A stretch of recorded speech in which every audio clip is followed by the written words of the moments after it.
જીવન એક કન્ફ્યુઝન છે. મારી અંદર સદગુણો હોય તો હું સજ્જન, અને મારી અંદર દુર્ગુણો હોય તો હું દુર્જન.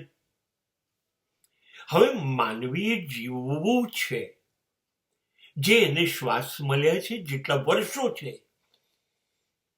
એ સભાન નથી રહી શકતો. દરેક ક્ષણ, દરેક મિનિટે એ જાગી નથી શકતો. એ એટલું પોતાનું પગલે ને પગલે ધ્યાન નથી રાખતો કે આ સારો ગુણ છે કે આ ખરાબ ગુણ છે. એ નથી કરી શકતો.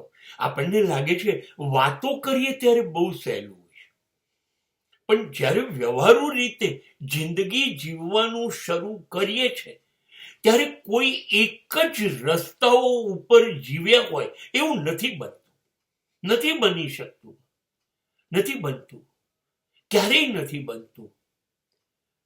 કોઈ સંપૂર્ણ સજ્જન ના બની શકે, અને ક્યારેય કોઈ સંપૂર્ણ દુર્જન હલકટ ના બની શકે.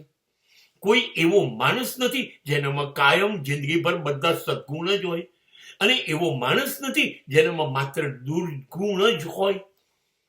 રાવણમાં પણ ગુણ હતા, અને રામનો પણ દુર્ગુણ તો કહેવાય સીતા ત્યાગ.